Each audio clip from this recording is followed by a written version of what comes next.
তারপরেও অনেক মানুষ পৃথিবীতে আমরা আছি যাদের ইবাদত আল্লাহ কবুল করবেন না। চলুন এরকম হতভাগাদের কিছু তালিকা তুলে ধরার চেষ্টা করি। আল্লাহ আমাদের তৌফিক দান করুন, আমিন। বলছিলাম 1 নম্বর যাদের ইবাদত আল্লাহর নিকটে কবুল হবে না তারা হলো ওই মানুষ, তারা হলো ওই হতভাগা, তারা হলো ওই নারী অথবা পুরুষ যারা গণকের কাছে যায়।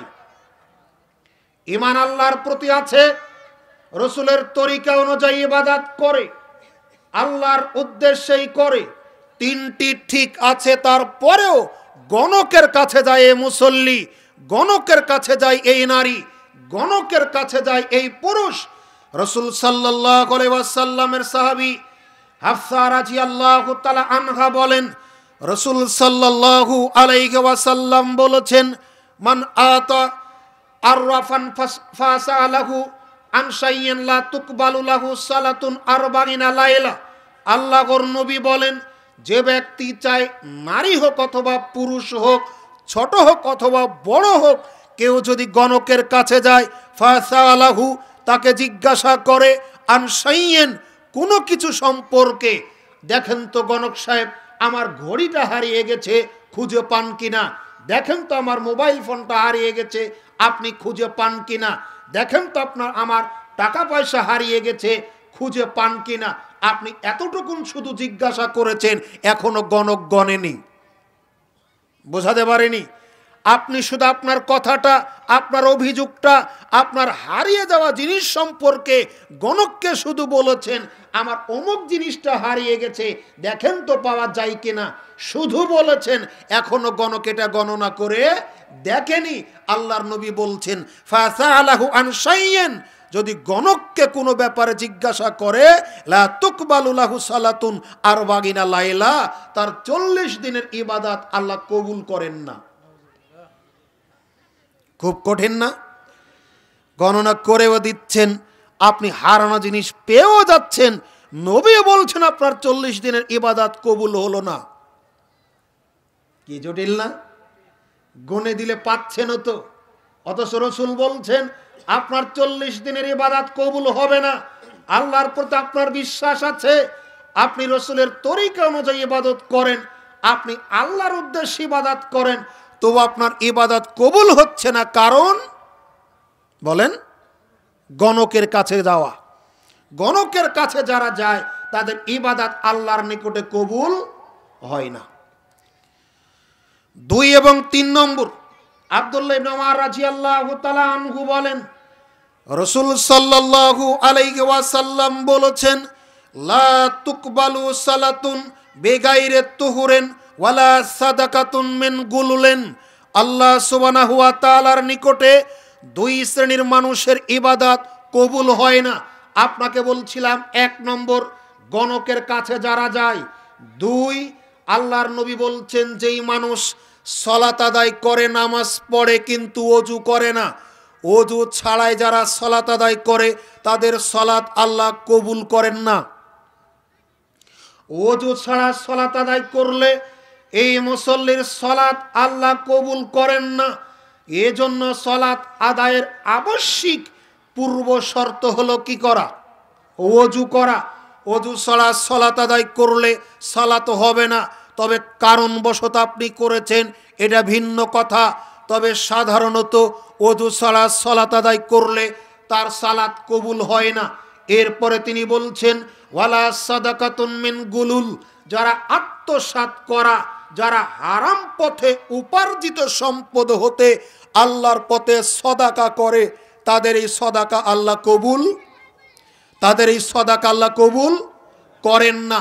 তাহলে বলছিলাম, আপনার উপার্জিত সম্পদ পরিমাণে যদি কম হয়, এটা দান করুন, আল্লাহর নিকটে কবুল হবে।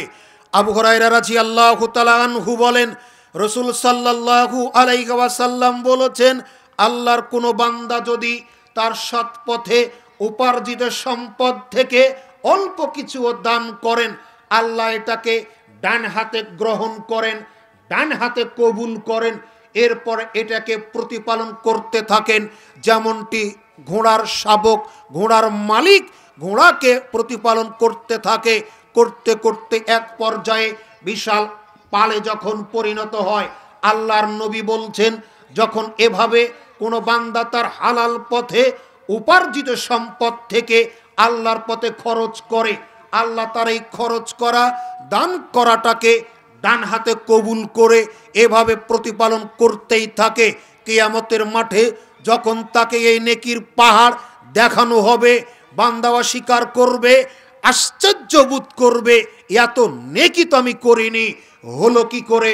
তখন আল্লাহ তার এই ঘটনাটা তার কাছে বলবেন, তুমি হালাল পথে উপার্জিত সম্পদ থেকে দান করেছিলে, আমি কবুল করে তোমার এই দানটাকে প্রতিপালন করছিলাম, যার ফলশ্রুতিতে তোমার এই নেকির পাহাড়ে পরিণত হয়েছে। অতএব যারা হারাম পথ উপার্জিত সম্পদ দান করে তাদের এই দান কবুল হয় না। যারা ওযু ছাড়া সালাত আদায় করে তাদের সালাত কবুল হয় না। বলছিলাম 4 নম্বর।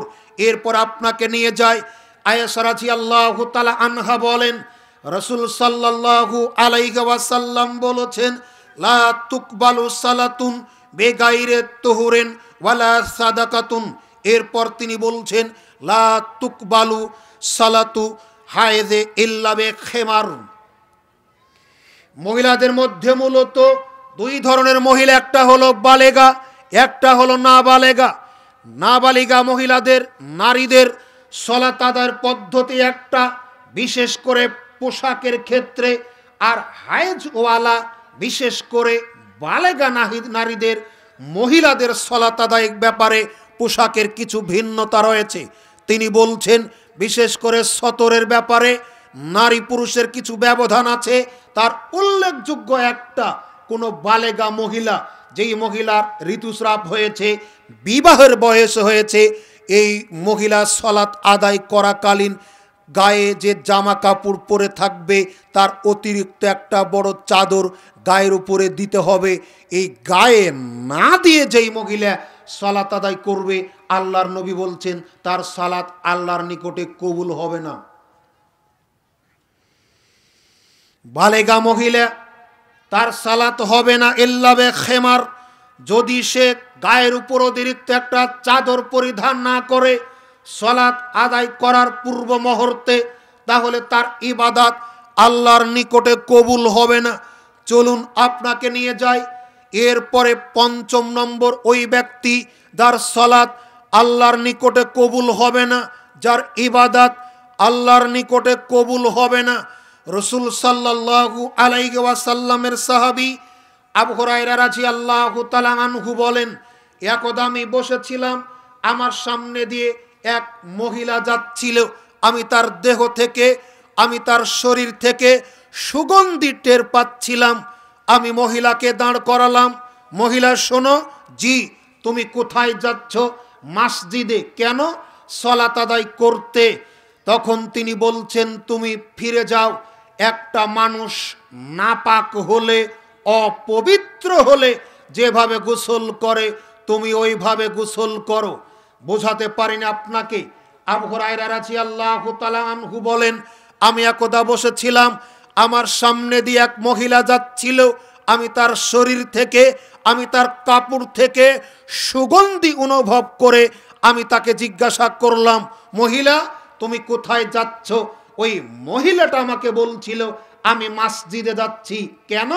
সালাত আদায় করতে। তুমি কি সুগন্ধি ব্যবহার করেছো? হ্যাঁ।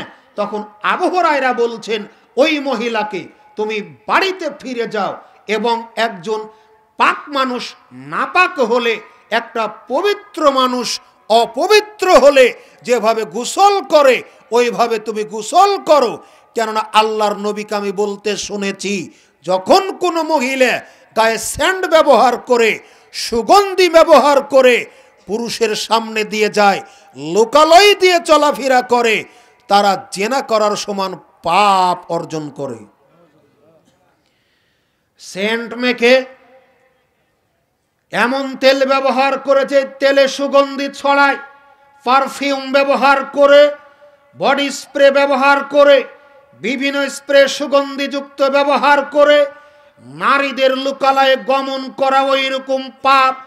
বেশ্যাখানায় দেহ ব্যবসা করা যেমন পাপ, আল্লাহর নবী বলেন সুগন্ধি মেখে নারীদের লোকালয়ে যাওয়া তেমন পাপ, বেশ্যাখানায় দেহ ব্যবসা করা যেমন পাপ, বেশ্যাখানায় পতিতালয়ে দেহ ব্যবসা করা যেমন পাপ, নারীদের সুগন্ধি মেখে লোকালয়ে চলা তেমন পাপ। অথচ দেশের বহু মহিলা তাহাজ্জুদ পড়ে, 5 ওয়াক্ত পড়ে, বাহিরে যখন বের হয় তখন সমানে সুগন্ধি মেখে চলাফেরা করে।